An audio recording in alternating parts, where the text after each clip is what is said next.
Hello guys, the scholars academy पे आपका स्वागत है। हम पढ़ रहे थे रिसर्च एप्टीट्यूड, जिसकी एक क्लास हो चुकी है। ये उसका पार्ट सेकंड है। इसमें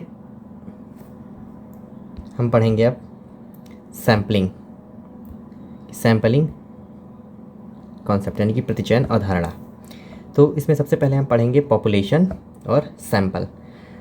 तो पॉपुलेशन क्या होती है? अब पॉपुलेशन वो होती है कि हमें कोई रिसर्च करनी है, तो उसके लिए हमें डेटा कलेक्ट करना पड़ेगा। डेटा कलेक्ट करने के लिए हम किस पे करेंगे, ठीक है, या जिसके लिए हम वो रिसर्च कर रहे हैं वो पूरी हमारी जितने उसके एलिमेंट्स हैं वो सब पॉपुलेशन होंगे, यानी कि the entire group you want to draw conclusions about, यानी कि वह पूरा समूह जिसके बारे में आप निष्कर्ष निकालना चाहते हैं वो सभी पॉपुलेशन हो जाती हैं। जैसे ये पूरी क्या हो गई पॉपुलेशन, इसमें हो गए 1 2 3 4 5 6 7 8 9, ठीक है, इतने मेंबर हो गए। अब इसमें से हमने एक छोटा सा ग्रुप निकाल लिया 1 2 5, ये हमारी क्या हो जाएगी, ये हमारा हो जाएगा सैंपल, ठीक है।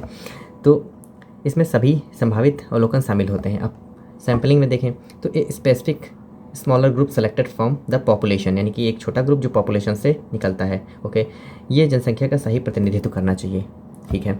अब सैम्पलिंग की टेक्निक्स में देखें तो हम बात करेंगे, सबसे पहले दो तरीके होते हैं। एक होता है प्रोबेबिलिटी सैम्पलिंग, एक होता है नॉन प्रोबेबिलिटी सैम्पलिंग। तो प्रोबेबिलिटी सैम्पलिंग जो होती है वो रैंडम सैम्पलिंग होती है एक तरीके से, ठीक है, कि जैसे ये हमारा पॉपुलेशन है 1 2 3 4 5 6 7 8 9 10 11 12, ठीक है, ये हमारी अगर एक पॉपुलेशन है तो हमने यहाँ से उठा लिया कोई भी 1 3 6 9 कुछ भी उठा लिया, चलिए 5 9, तो ये हमारा हो जाएगा सिंपल रैंडम सैम्पलिंग। ये देखिए simple random sampling, lottery method और कंप्यूटर जनरेटेड रैंडम सैम्पलिंग, हमने रैंडम तरीके से इसको उठा लिया तो ये सिंपल रैंडम सैम्पलिंग हो गई।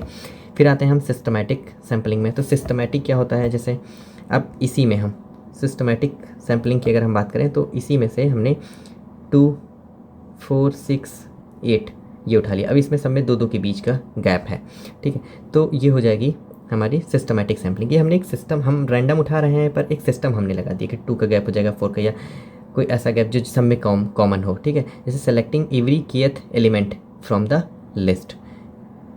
इसके बाद आती है स्ट्रेटिफाइड। स्ट्रेटिफाइड की बात करें तो population divided into sub groups, stratas, sampling driven from each. तो इसमें क्या होता है कि स्ट्रेटिफाइड में पहले जैसे इसमें बच्चों को हम लिख सकते हैं, चिल्ड्रन को C1 C2 C3, ठीक है, वुमेंस को हम लिख सकते हैं W1 W2 W3, मैन को लिख सकते हैं M1 M2 M3, ठीक। अब इसमें 3 तरीके के लोग रहते हैं, बच्चे हैं, महिलाएं हैं और आदमी हैं। अब ये हमारा स्ट्रेटिफाइड ग्रुप है, ये इसमें क्योंकि सब अलग अलग तरीके के लोग हैं, तो सबसे पहले हम क्या करेंगे, इसमें से कुछ सैंपल उठाएंगे चिल्ड्रन से हमने C1 C3 उठा लिया, फिर हमने इससे उठाया W1 W2, ठीक है, फिर हमने इससे उठाया फिर M1 M3, ठीक है, हमने इससे कुछ सैंपल उठा लिए।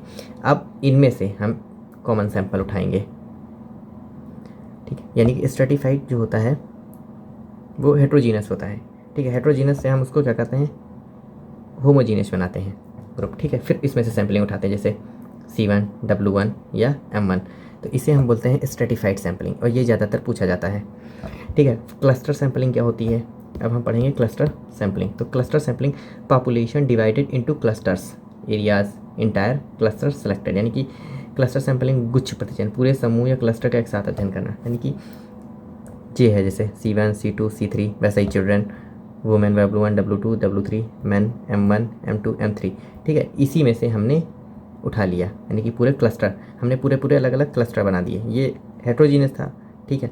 अब इसकी जगह पे ये नहीं हमें दिया होगा, इसकी जगह पे सब अलग अलग दिया होगा C1 C2 C3 डब्लू, अब ये अलग होगा W1 W2 W3 M1 M2 M3, ठीक है, ये क्लस्टर हो गए। अब हम इसको मिलाएंगे नहीं कि एक पॉपुलेशन बनाए, ये नहीं करेंगे, हमने इसको उठाया इसको उठाया इसको उठाया, जैसे C1 W1 और M3 अलग अलग, ठीक है, अलग अलग सबको उठा के हमने एक पूरे क्लस्टर का, जैसे चिल्ड्रन का क्लस्टर वुमेन का होगा, ये मेन का, ये पूरे क्लस्टर से जब हम डेटा उठाते हैं और इसके बारे में पता करते हैं तो उसे हम बोलते हैं क्लस्टर सैंपलिंग।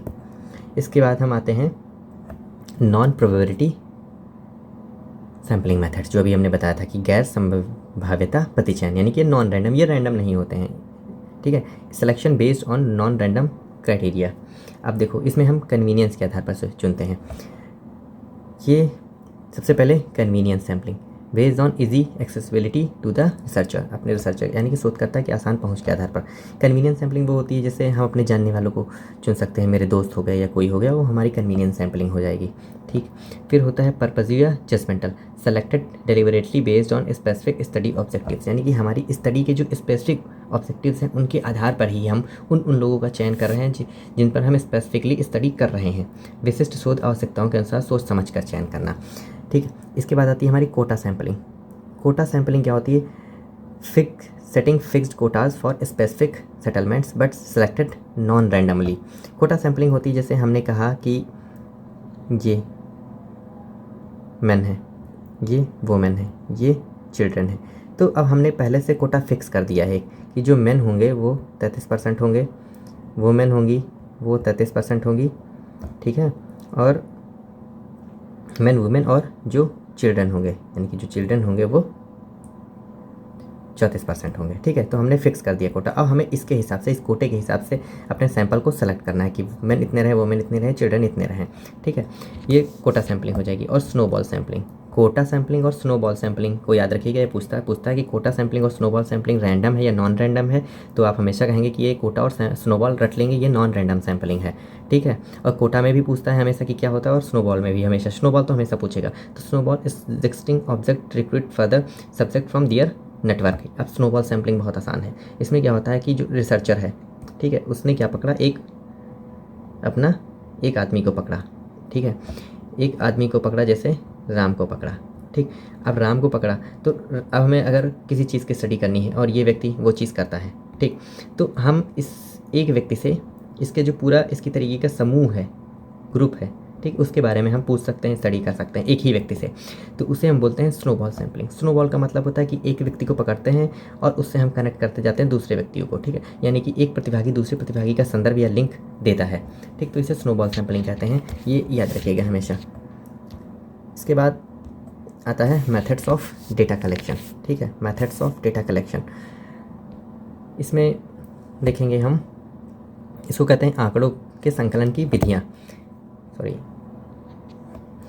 आंकड़ों के संकलन की विधियाँ। इसमें होता है प्राइमरी और सेकेंडरी डेटा।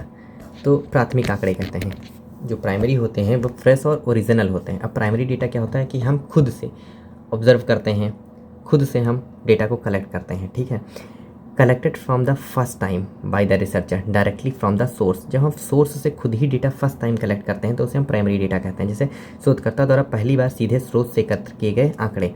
इसमें क्या होता है, क्वेश्चनर्स होते हैं, इंटरव्यूज होते हैं, ऑब्जर्वेशन होते हैं और एक्सपेरिमेंट होते हैं। जब हम कोई खुद से एक्सपेरिमेंट करते हैं और उसका जो डेटा आता है वो हम नोट करते हैं, फिर क्वेश्चनर बनाते हैं, इंटरव्यू हम करते हैं किसी का, मतलब हम खुद से डेटा प्राइमरी सोर्स पे कलेक्ट कर रहे हैं, तो इसे हम प्राइमरी डेटा कहते हैं। फिर सेकेंडरी डेटा की बात, तो ये प्री एग्जिस्टिंग डेटा होता है, यानी कि ये सेकेंडरी डेटा होता है कि पहले से उसके बारे में किसी ने लिख दिया है, हमने वहाँ से उठाया है डेटा। तो data that has already been collected and processed by someone else, यानी कि वह आंकड़े जो पहले से किसी व्यक्ति या संस्था द्वारा एकत्रित किए जा चुके हैं, ठीक है, वो सेकेंडरी डेटा हो जाएगा। जैसे books, journals, census reports, government websites, जब हम इनसे डेटा कलेक्ट करते हैं तो वो होता है सेकेंडरी डेटा। ठीक है, सेकेंडरी डेटा होता है।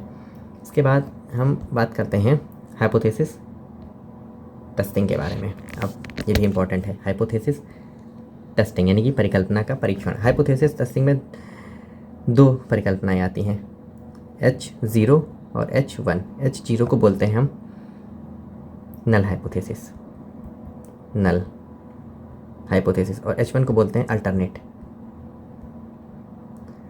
हाइपोथेसिस। तो हम अभी पढ़ेंगे H0 ज़्यादा इंपॉर्टेंट है, यानी कि ये H0 हाइपोथेसिस जो नल हाइपोथेसिस है, ये ज़्यादा इंपॉर्टेंट है, हमेशा पूछी जाती है। अब जो नल हाइपोथेसिस है इसमें दो चीज़ें होती हैं, ठीक है, टाइप 1 और टाइप 2 एरर, दो प्रकार की एरर होती हैं। टाइप 1 एरर क्या होती है, हमेशा पूछता है, इसको पढ़िएगा और समझ लीजिएगा। टाइप 1 एरर होती है कि सत्य को गलत मान लेना, ठीक है, फॉल्स पॉजिटिव इसको कहते हैं। अब फॉल्स पॉजिटिव क्या होता है, अब कैसे समझेंगे। जैसे टाइप 1 एरर क्या होती है कि कुछ चीज़ सही है पर हमने क्या मान लिया, उसको गलत मान लिया। ठीक, जैसे हम जानते हैं, एक एग्जांपल लेते हैं कि दूध पीना जो होता है वो स्वास्थ्य के लिए अच्छा होता है, ये हम सभी को पता है, लेकिन हमने कोई रिसर्च की, कोई स्टडी की, फिर हमने कंक्लूज़न निकालना कि दूध पीना जो है वो स्वास्थ्य के लिए अच्छा नहीं होता है, जबकि अगर हम देखें तो अच्छा होता है, पर हमने रिसर्च में क्या मान लिया, रिसर्च में हमने जो कंक्लूजन निकाला कि वो अच्छा नहीं होता, यानी कि गलत मान लिया।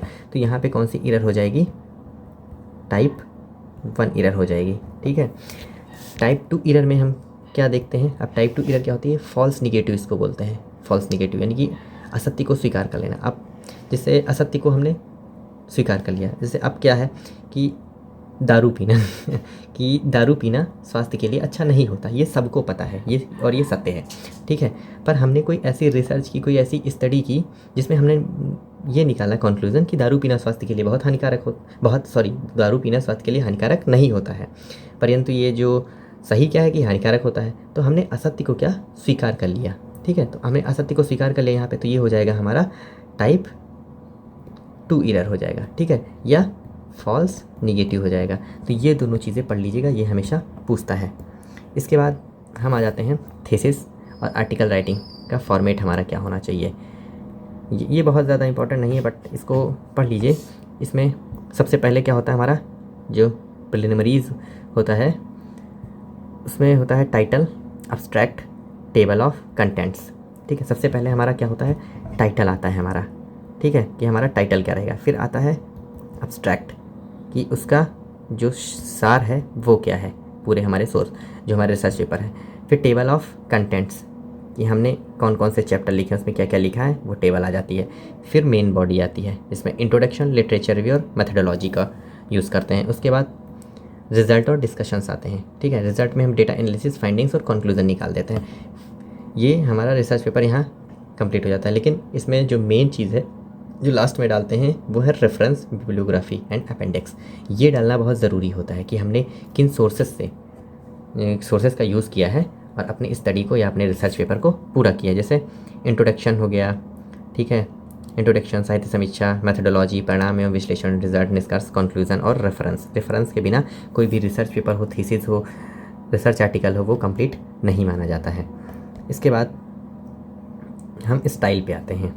ठीक है, स्टाइल में दो स्टाइल हैं जो बहुत ज़्यादा यूज़ होती हैं। पहली है APA, जिसको कहते हैं अमेरिकन साइकोलॉजिकल एसोसिएशन।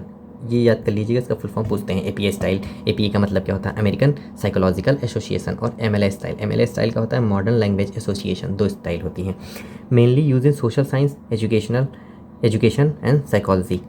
ये सामाजिक विज्ञान, मनोविज्ञान में ज़्यादातर यूज़ होती है APA स्टाइल। ठीक है, और ये हो जाती है mainly use in humanities, literature and arts, ये भी यूज़ होती है। अब हम पे डिपेंड करता है कि हम APA स्टाइल यूज़ करते हैं या MLA स्टाइल। ज़्यादातर हम APA, अमेरिकन साइकोलॉजिकल एसोसिएशन वाली स्टाइल यूज़ करते हैं। तो अगर हम शॉर्ट में देखें तो शॉर्ट में इसका एग्जांपल लें तो इसमें क्या होता है, पहले ऑथर नेम होता है, ठीक है, फिर डेट होती है। जैसे ये अगर हमें शॉर्ट में देखना है तो ऑथर नेम, ये कॉमा, फिर डेट, और ये दोनों ब्रैकेट के अंदर होते हैं। ठीक है, ऐसे ही अगर हम MLA स्टाइल देखें तो MLA स्टाइल ब्रैकेट के अंदर हम क्या लिखते हैं, जो ऑथर है उसका लास्ट नेम होता है। ठीक, और इसमें कॉमा नहीं लगता है, इसमें कॉमा नहीं लगता है, और इसमें पेज नंबर लिखा जाता है, ऑथर नेम, पेज नंबर। ठीक, और इसमें क्या लिखते हैं, ऑथर नेम, डेट, कि कब वो पब्लिश हुई थी, इतना डिफरेंस होता है। इसके बाद हम आते हैं application of ICT in research, कि रिसर्च में हम ICT का यूज़ कैसे करते हैं। तो purpose, use for literature search, thesis identification and background study. जब हम कोई प्रॉब्लम लेके आते हैं, ठीक है, थीसिस अपने रिसर्च के लिए, तो सब उसके बाद हम लिटरेचर रिव्यू करते हैं। तो लिटरेचर रिव्यू अगर हम खुद से करेंगे मैनुअल तो बहुत टफ हो जाता है, कि हम हर लाइब्रेरी में गए, हमने देखा अपने टॉपिक से रिलेटेड कि कहाँ पे गैप है, रिसर्च हुई है इसके बारे में, नहीं, अगर नहीं हुई तो कहाँ पे गैप है, उस गैप पे हमको रिसर्च करनी है। तो ये बहुत ज़्यादा टफ काम हो जाता है। इसको आसान करने के लिए हम ICT का इसमें यूज़ करते हैं। तो हम उससे आसानी से ढूंढ सकते हैं कि हमारा रिसर्च गैप है वो क्या है। साहित्य समीक्षा करने और पुराने शोधों को खोजने के लिए एक डिजिटल प्लेटफॉर्म का यूज़ करते हैं। अब इसमें प्रमुख पोर्टल्स की अगर हम बात करें तो एक होता है शोध गंगा, ये digital repository of Indian electronic thesis and dissertations, ये, और शोध गंगोत्री है, ये repository of approved research synopsis का होता है। और गूगल स्कॉलर होता है, मैंटले होता है लिटरेचर रेफरेंस मैपिंग के लिए। ठीक है, इसके बाद हम बात करते हैं एप्लीकेशन ऑफ ICT, यानी कि ICT के जो एप्लीकेशन हैं रिसर्च में वो क्या हो सकते हैं। तो क्वांटिटेटिव एनालिसिस के लिए होता है और क्वालिटेटिव एनालिसिस के लिए होता है, यानी कि मात्रात्मक विश्लेषण और गुणात्मक विश्लेषण, दो तरीके से। तो इसमें क्या होता है, जैसे SPSS, इसका फुल फॉर्म आप याद कर लीजिएगा, कभी कभी पूछता है। SPSS statistical package for the social sciences, ठीक है। R एंड पाइथन हो गया, MS एक्सेल हो गया, ये क्वांटिटेटिव के लिए हम यूज़ करते हैं। और क्वालिटेटिव के लिए अगर हम कहें तो NVivo, ठीक है, NVivo और एटलस, इन सॉफ्टवेयर का हम यूज़ करते हैं। इसके बाद रिसर्च एथिक्स की बात करते हैं। हम रिसर्च तो करते हैं, पर रिसर्च एथिक्स रिसर्च में बहुत इंपॉर्टेंट होती है। अगर बिना रिसर्च एथिक्स के हम रिसर्च करते हैं तो हम कहीं से भी फोर्स डाटा कलेक्ट कर लेते हैं, हम थीसिस सबमिट कर देते हैं, बट उसका जो सोसाइटी में योगदान है, जो उसका यूज़ है, वो कुछ नहीं होता है, वो फिर वो रद्दी हो जाती है रिसर्च एक तरीके से। तो रिसर्च एथिक्स को फॉलो करना बहुत ज़रूरी होता है। अब रिसर्च एथिक्स में क्या क्या चीज़ें आती हैं, पहली तो वही है कि ईमानदारी होनी चाहिए। सबको पता है कि ईमानदारी होनी चाहिए, ऑब्जेक्टिविटी होनी चाहिए, कि हम किसी की तरफ झुके हुए ना हो, कि हम अपने अकॉर्डिंग डेटा को कलेक्ट कर रहे हैं, अपने अकॉर्डिंग जो सॉल्यूशंस हो रहे हैं उसको निकाल रहे हैं और कंक्लूजन निकाल रहे हैं, ये नहीं होना चाहिए। जो है वो है, ठीक है। फिर इंटीग्रिटी होनी चाहिए, सत्यनिष्ठा होनी चाहिए, और कॉन्फिडेंशियलिटी होनी चाहिए। ये रट लीजिए, ये आता है कि रिसर्च एथिक्स में क्या क्या चीज़ें होनी चाहिए, ठीक है। कॉन्फिडेंशियलिटी होनी चाहिए कि जैसे हम डेटा कलेक्ट कर रहे हैं, कम से कम उसको हम ये बताएं कि हम आपकी जो पहचान है वो छुपा के रखेंगे, वो सबके सामने नहीं लेके आएंगे, ठीक है। इसके बाद बात करते हैं हम प्लेगरिज्म इन रिसर्च, साहित्यिक चोरी की। तो प्लेगरिज्म इन रिसर्च यानी कि साहित्यिक चोरी, पहले तो प्लेगरिज्म होती क्या है, ये होती है कि using someone else work, ideas, data और words without giving them proper due credit और साइटेशन। जैसे किसी ने रिसर्च किया है, ठीक है, या कोई फाइंडिंग्स को लेके आया है, हमने उसकी रिसर्च को, उसके काम को, उसकी फाइंडिंग्स को अपने नाम से प्रिंट करवा दिया, पब्लिश करवा दिया, तो ये प्लेगरिज्म होती है। यानी कि किसी अन्य व्यक्ति के मौलिक कार्य को, उसके विचार को अपने नाम से प्रस्तुत करवाना साहित्यिक चोरी है। और इसके डिटेक्शन के सॉफ्टवेयर भी हैं अब, जैसे टर्निटिन हो गया, ठीक है, उरकुंड हो गया, ये सब क्या है, सॉफ्टवेयर हैं जो प्लेगरिज्म को डिटेक्ट करते हैं। इसके बाद अब जो UGC के रूल्स रेगुलेशंस हैं प्लेगरिज्म को लेके, कि अगर कोई थीसिस लिखते हैं तो उसमें कितनी होनी चाहिए। इसके 1 2 3 4 4 लेवल हैं, जिसमें से लेवल 0 से इसने स्टार्ट किया। तो लेवल 0 जो है वो अप टू 10% है। इसमें नो पेनल्टी, यानी कि minor similarities are accepted without fine. अब क्या होता है कि जब कोई थीसिस लिखते हैं तो उसमें मिनिमम या मैक्सिमम जो 10%, यानी कि मैक्सिमम ही कह सकते हैं, मैक्सिमम अगर 10% तक प्लेगरिज्म है तो वो एक्सेप्ट कर ली जाती है, उसमें कोई पेनल्टी नहीं लगती है। फिर आती है लेवल 1। लेवल 1 में 10 से 14% तक। इसमें क्या होता है, student is asked to submit a revised script within a maximum period of 6 month. की जो रिसर्चर है उसको कहा जाता है कि 6 महीने में वो दूसरी अपनी स्क्रिप्ट को सबमिट करे। और लेवल 2 पे बात करते हैं, लेवल 2 पे आती है 40 to 60%। तो इसमें क्या होता है, student is debarred from submitting A revised script for a period of 1 year, यानी कि 1 साल तक उसको डिबार कर दिया जाता है कि वो कोई सबमिट नहीं करेगा अपनी दूसरी स्क्रिप्ट। ये लेवल 2 में आता है। फिर लेवल 3 अब आप 60%, अगर 60% से ज़्यादा है तो आपका रजिस्ट्रेशन ही कैंसिल हो जाता है, फिर आपके रिसर्च स्कॉलर होने का कोई मतलब ही नहीं है। तो ये याद कर लीजिएगा कि कितने लेवल हैं, लेवल 0, लेवल 1, लेवल 2, लेवल 3, ये एक बार पूछा गया है। और फिर किस लेवल में कितने % आती है, ये भी याद कर लीजिएगा। और UGC के द्वारा क्या किया जाता है किस % में, वो भी बहुत ज़रूरी है ये। इसके बाद एथिकल वायलेशन इन रिपोर्टिंग, ठीक है। रिपोर्टिंग में क्या होता है, फैब्रिकेशन, फाल्सिफिकेशन और प्लेगरिज्म। ये बताता है कि एथिकल वायलेशन कहाँ कहाँ होती है रिपोर्टिंग में। तो फैब्रिकेशन में होता है बिना प्रयोग किए नकली परिणाम बनाना, यानी कि हमने फैब्रिकेट कर दिया डेटा। हम कहीं रिसर्च करने गए ही नहीं, डेटा कलेक्शन करने गए नहीं, हम घर बैठे ही हमने अपने हिसाब से डेटा को फैब्रिकेट कर दिया, ठीक है, और उसी से हमने रिज़ल्ट निकाल दिया। तो फैब्रिकेशन। फाल्सिफिकेशन क्या होता है कि हमने डेटा तो कलेक्ट किया जा जाकर, पर जो हम कंक्लूज़न निकालना चाहते थे हमारे अनुसार कंक्लूज़न नहीं आ रहा था, तो हमने डेटा को क्या कर दिया, बदल दिया, ठीक है, डेटा को बदल दिया। तो ये होता है फाल्सिफिकेशन, यानी कि मैनिपुलेटिंग टूल्स, चेंजिंग और स्किपिंग अनडिज़ायरेबल एक्चुअल डेटा, ठीक है, वांछित परिणामों के लिए डेटा बदलना। फिर आती है प्लेगरिज्म। तो प्लेगरिज्म हमने पढ़ा ही ऊपर कि बिना श्रेय दिए किसी काम को कॉपी करना, ठीक है। इसको कई कई कई लोग प्लेजिरिज्म भी बोलते हैं, प्लेगरिज्म और प्लेजिरिज्म भी बोलते हैं, ठीक है। तो ये हो गया बिना श्रेय दिए किसी के काम को कॉपी करना, ठीक। अब हम आते हैं अपनी लास्ट स्लाइड पे, जिसमें पढ़ने के लिए कुछ नहीं है। इसको आप चाहें तो पढ़ सकते हैं, नहीं चाहें तो नहीं पढ़ सकते हैं। और ये यूनिट 2 जो थी वो कंप्लीट हो गई है। Okay, thank you.